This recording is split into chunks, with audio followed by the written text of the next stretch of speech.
semuanya, selamat malam, selamat hari Rabu. Yap, kita live Instagram lagi.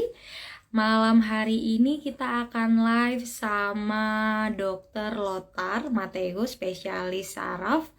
Hai Dokter Kristina, selamat malam. Nah, topiknya teman-teman, jadi teman-teman mungkin udah dengar berita ya, kemarin tepatnya ada salah satu suami dari public figure yang meninggal dunia karena stroke.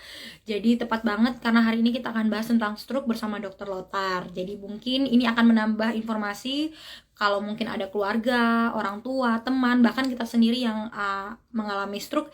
Informasi ini semoga dapat menambah edukasi kita ya. Jadi kita lebih tahu lagi stroke itu seperti apa. Langsung aja aku sambungin ke Dokter Lotar. Kita akan undang Dokter Lotar dulu.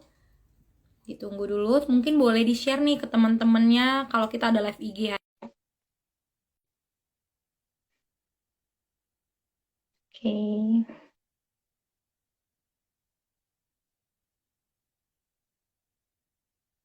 masih nunggu. Hai Kak Angkos, boleh di-share nih ke teman-temannya yang lagi santai biar lebih banyak nanti yang join sama kita. Aku join Dokter Lotar lagi bentar. Dokter Lotar nih udah diundang lagi nunggu dulu, nunggu diterima. Hai Ade. Nah, jadi mungkin yang udah dengar kabar tentang stroke kemarin, nah ini Dokter Lotar. Halo dok, udah saya kirim nih dok undangannya nih dok. Boleh diterima ya dok ya?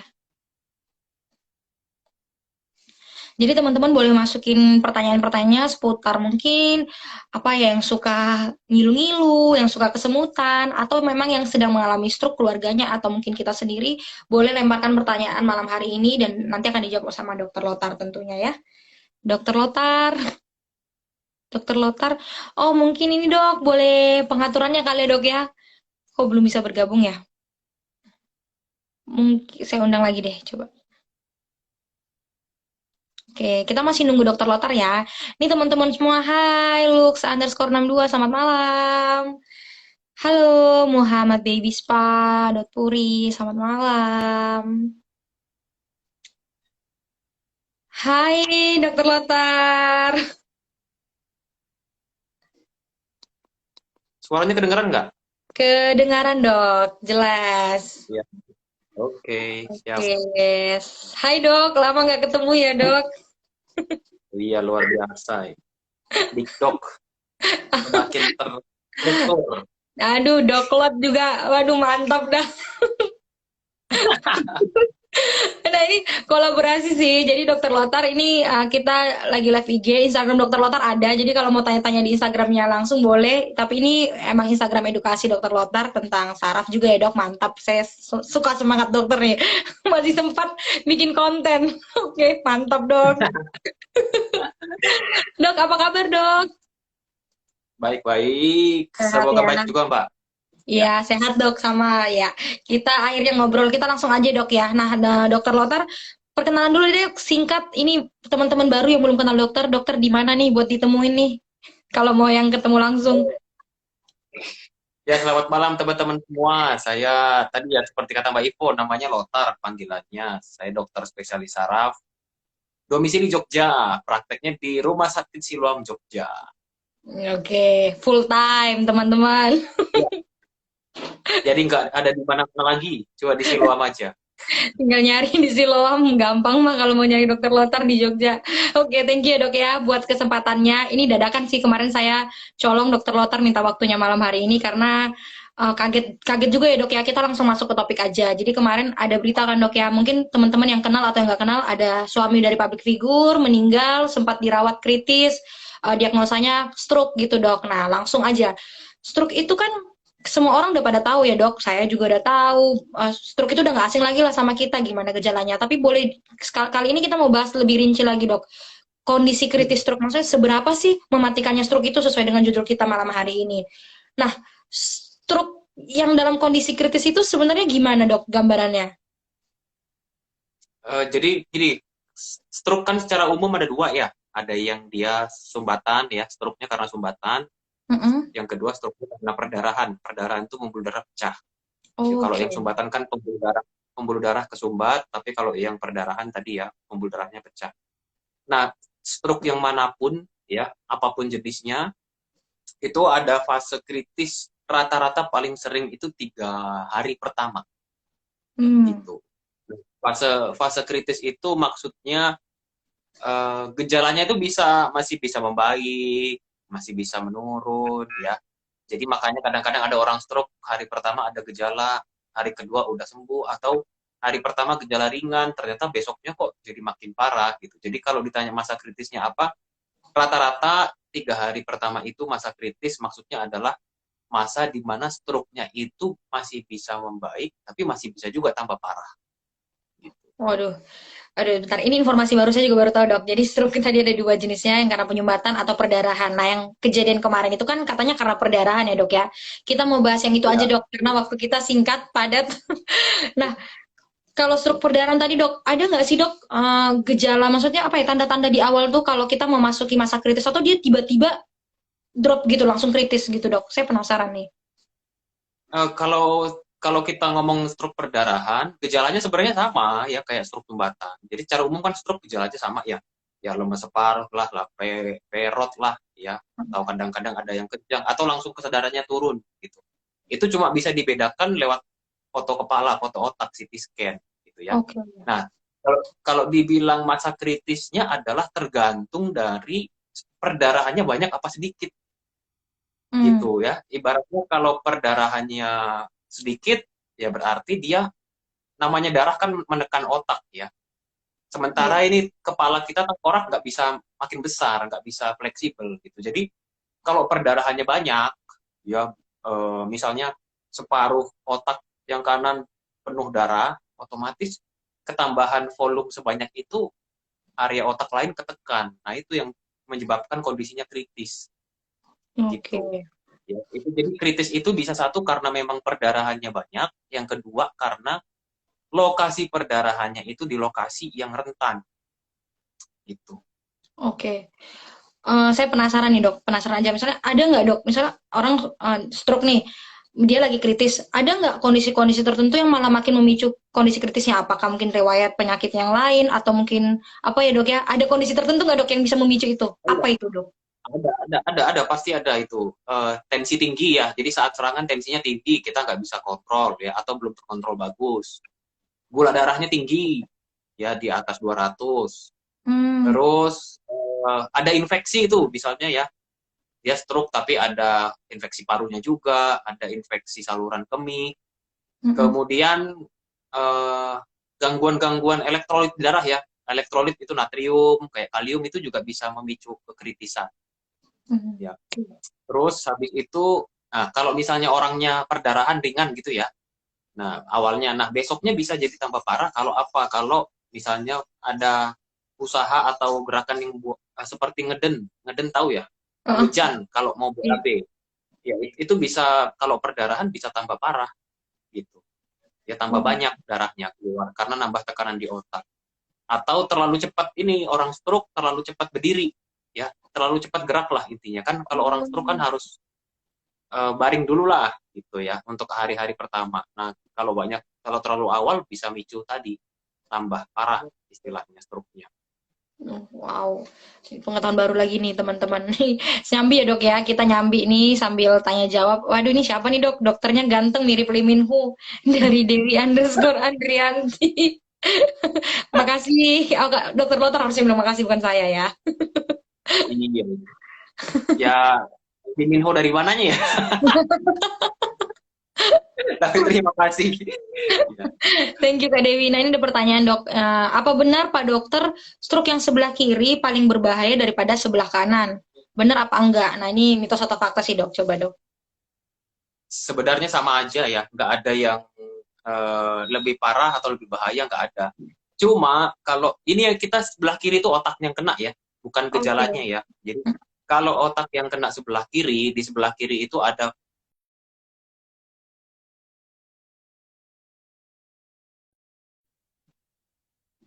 Oke. tuh, Mbak. Ya, Jadi jadi coba lebih kalau cepat udah bahasa dikenali terganggu gitu ya ya. paling paling nggak enak lah gejalanya kalau udah fungsi bahasanya terganggu kan. Oke, oke, gitu ya. Jadi nggak ada yang mana lebih berbahaya, tapi efeknya ya dok, akibatnya gitu ya, karena tadi sebelah kiri bahasa Ya, tadi. Nah, ini tadi dok, balik lagi dok ke masa kritis. Tadi kan dokter bilang kalau masuk ke masa kritis stroke itu 3 hari itu berarti yang menentukan pertama kali ya dok ya? ya, secara umum gitu. Paling umum 3 hari pertama tuh harus benar-benar dikontrol bagus. Hal-hal tadi ya, tekanan darah, gula darah, nggak boleh banyak gerak, ya, dan sebagainya itu. Oke. Apa dok resikonya? Misalnya dokter kan udah ketemu banyak pasien nih. Resiko baiknya apa, resiko buruknya apa? Nah, kebetulan kan kemarin terjadi udah sempat dirawat ya kalau nggak salah 4 minggu, tapi memang uh, sudah saatnya gitu berpulang. Nah, itu gimana dok? Gambarannya apakah ada yang kritis, bisa sembuh atau memang kalau sudah masuk masa kritis kita memang harus apa ya, let it go gitu dok? Nah, kalau kasus yang public figure agak beda, Mbak. Kalau public figure itu kan sudah 1 bulan ya, Iya, dia ya sudah dirawat. 1 bulan dirawat, bahkan sudah pulang, kan Iya. gitu.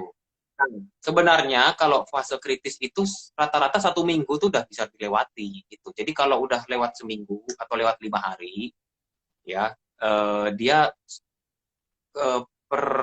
perburukan secara fungsi sarafnya kemungkinan besar rata-rata sudah lewat gitu. Oke.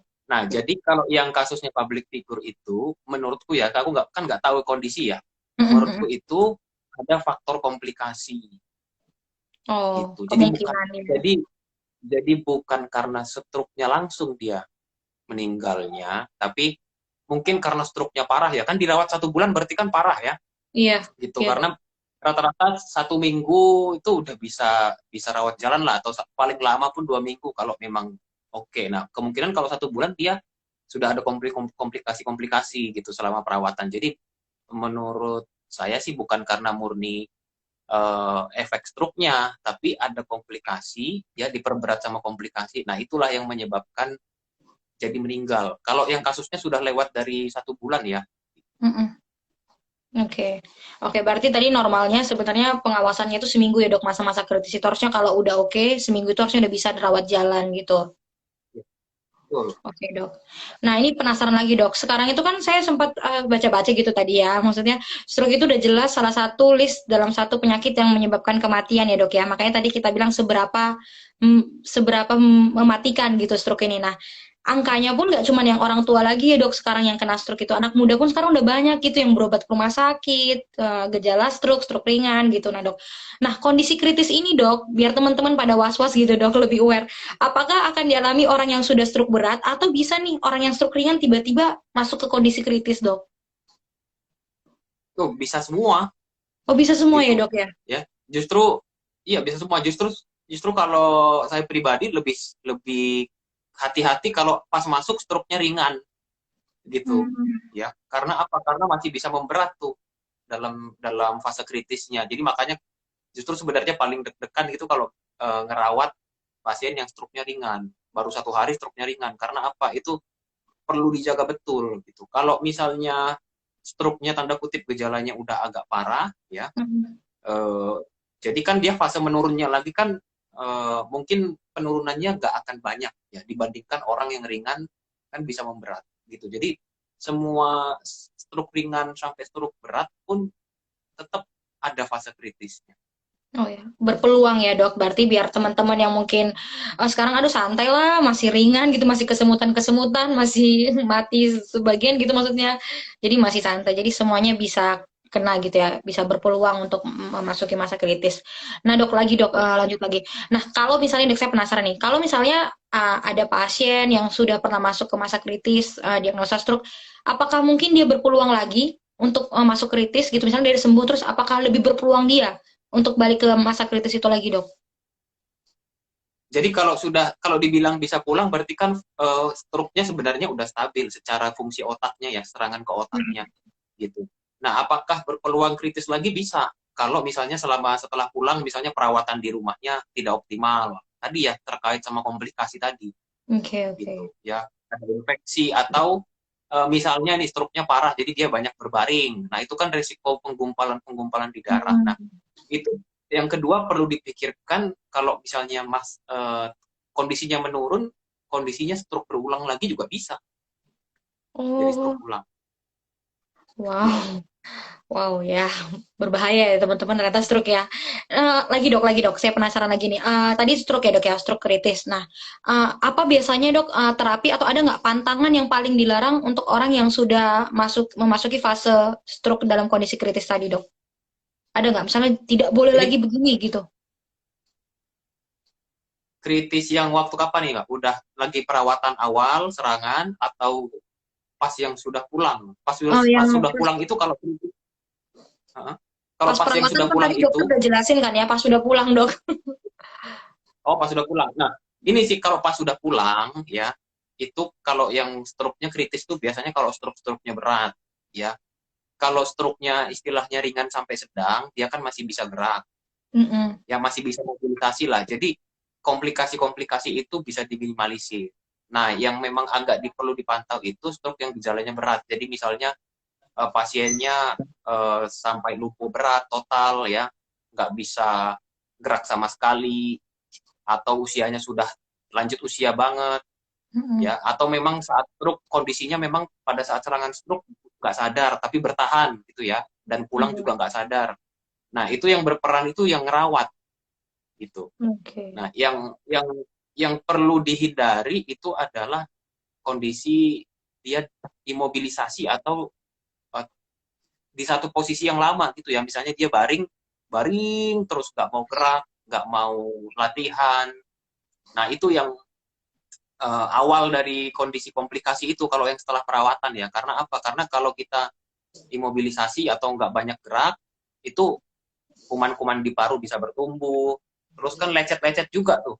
Kalau kita baring terus nggak gerak kanan kiri atau nggak berdiri kan resiko lecet juga di punggung ya, di bokong biasanya, atau dekubitus namanya ya gitu. Iya. Nah itu bisa nyebabin infeksi, infeksinya bisa masuk ke darah jadi perberatan gitu. Kemudian eh, menelan. Nah, fungsi menelan juga penting ya. Kalau ada stroke yang gangguan menelan, nah jangan Mm-mm. dicoba-coba dipaksa menelan, apalagi kalau tersedak.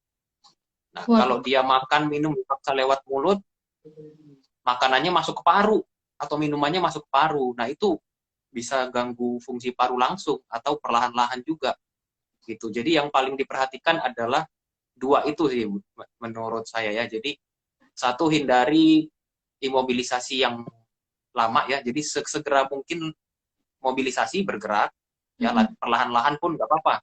Seminimal mungkin bergerak nggak apa-apa. Sesedikit pun yang penting bergerak. Jangan di posisi yang sama. Yang kedua adalah perhatikan fungsi menelannya. Oke, itu poin penting ya. Mungkin ini pasti membantu banget buat teman-teman yang punya keluarga yang ada stroke. Semoga informasi ini bermanfaat. Oke, ini thank you dok. Ini ada siapa ya tadi ya? Ada komen. Kita coba tampilkan dulu. Ini kayaknya, waduh, Rio Inuk. Wah, dokter idola selama residen. Nah, ini fans klubnya dokter Lotar nih di sini kayaknya ngumpul nih.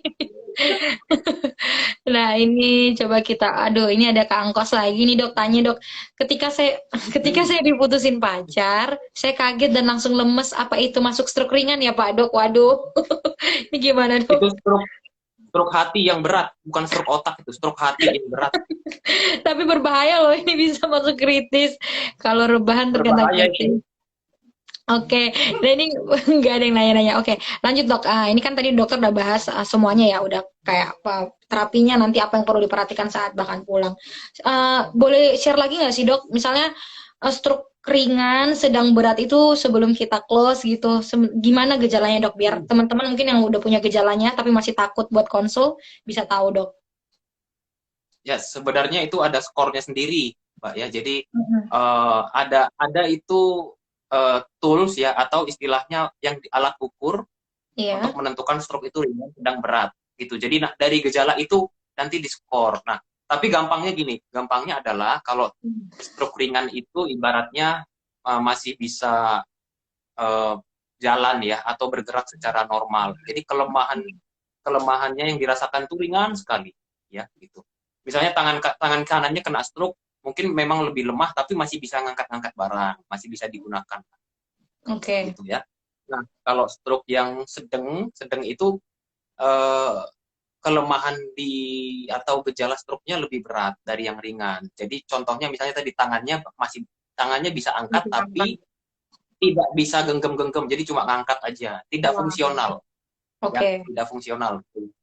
Nah, kalau yang berat itulah yang dia benar-benar nggak bisa mobilisasi, bahkan mungkin tidak bisa komunikasi, tidak bisa kontak dengan orang. Jadi ibaratnya kayak bayi ya, gitu. Jadi cuma baring, bangun, terus tidur, istilahnya gitu. Itu kira-kira gambaran yang berat. Oke, thank you dok. Cukup menjawab ya. Ini singkat, pada tepat, dan menjawab. Nih terakhir nih dok, pertanyaan terakhir deh. Ini penanya setia kita nih dok, kakak Engkos. Pertanyaannya, oh ini bagus nih. Stroke berat apa bisa disembuhkan hanya dengan minum obat ya, Pak Dok? Oh, jelas nggak bisa ya. Nggak bisa. Jadi Oke. kalau bahkan stroke ringan pun ya, prinsip pengobatan stroke itu semua alternatif atau semua pilihan pengobatan tuh harus jalan. Baik itu obat ya, terus fisioterapi, habis itu uh, atur kondisi dietnya ya. Kalau biasanya punya hipertensi, diabetes, itu juga harus dikontrol. Jadi dari segala sisi, cairan harus cukup, terus mobilisasi juga harus baik. Nah, jadi nggak bisa hanya minum obat aja. Semuanya harus jalan bareng untuk memulihkan fungsi sarafnya. Oke, oke. Tidak cukup obat ya Kak Engkos ya. Semoga menjawab. Ini terakhir dok, terakhir karena tadi kita bahasnya, maksudnya stroke itu seberapa mematikan. Pertanyaan saya sebenarnya dari awal pengen tanya ini dok. Adakah peluang sembuh total bagi pasien-pasien yang sudah diagnosa stroke bahkan sudah pernah memasuki masa kritis? Oh, ada banget, sangat ada gitu. Yang sembuh total juga ada. Tapi clue-nya dari mana gitu ya? Kalau misalnya saat serangan pertama itu serangannya ringan, maka kita bisa ada harapan jadi normal gitu ya. Okay. Tapi kalau yang sedang apalagi berat, nah itu harapan, namanya harapan kemungkinan ya. Kemungkinan untuk normal 100% itu akan berkurang ya. Mungkin kalau yang sedang akan kembali ke normal 100% itu kemungkinan 90% atau 80%. Nah, kalau yang sudah berat mungkin kemungkinannya akan lebih kecil. Ya, seperti itu. Jadi kalau ditanya kemungkinannya bisa.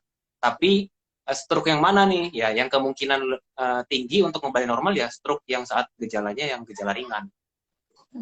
Ya, benar sekali. Thank you, Dok. Thank you sekali, Dokter Lotar, jawabannya. Jadi mungkin buat teman-teman semua yang sekarang lagi struggle, ada keluarga, orang tua, mungkin kita sendiri mengalami stroke gitu. Jadi ingat kayak kata Dokter Lotar, ada peluang tetap sembuh ya, Dok ya. Ya, presentasinya tergantung gitu. Dan semangat. Nah, Dokter Lotar, thank you. Nggak kerasa udah 20 menit. Kita cuma ngobrol singkat aja nih. Sebenarnya kalau stroke kan mau dibahas banyak banget ya, Dok. Makanya kita ngambil yang intinya aja, karena kemarin memang lagi panas-panas nih topiknya, seberapa mengerikan. Jadi berarti stroke itu mematikan nggak dok? Kalau mau jawab pertanyaan seberapa stroke mematikan nggak dok? Kalau ditanya apakah stroke mematikan, ya mematikan gitu. Tapi proporsi presentasinya itu sebenarnya tidak sengeri itu gitu ya. Mungkin bocoran aja kira-kira ya. Kalau dari stroke sumbatan itu kecil, mungkin 2%, 3% aja yang mematikan. Gitu. Nah, kalau yang perdarahan itu sebenarnya yang lebih resiko mematikan ya, karena ada pecah darahnya keluar. Jadi mungkin bisa 30-40% gitu yang mematikan. Ya. Oke, thank you Dokter Lotar. Nah teman-teman, silahkan jaga kesehatan kalau gitu, jangan sering emosian. Aduh kok jadi emosian ya? Kok malah ini yang nyindir ya, siapa yang suka emosian? Pokoknya jaga kesehatan, jaga mental juga, karena kita harus sehat biar tetap semangat cari cuan, ya kan dok? Oke, Dokter Lotar, thank you buat hari ini. Nah teman-teman, sekali lagi kalau mau ketemu Dokter Lotar, di mana dokter? Di Rumah Sakit Siloam Jogja ya. Oke. Nah, teman-teman boleh langsung virtual di media sosial juga bisa. Virtual media sosial juga bisa. Nah, boleh tanya-tanya ke DM Dokter Lotar nih, ke Doklot, tanya aja semuanya biar Dokter Lotar jawabin pertanyaannya. Oke, Dok, thank you ya, Dok ya. Teman-teman, thank you semua. Oke, lebih mematikan niat mantan, jalan dengan yang baru, Mbak Ivo. Oke. Ini lucu-lucu nih Kang Kos nih. Thank you Kang Kos. Thank you semuanya. Dokter Lotar, sampai ketemu lagi. Sehat-sehat. Salam buat teman-teman di Jogja. Thank you teman-teman. Selamat malam. Selamat malam.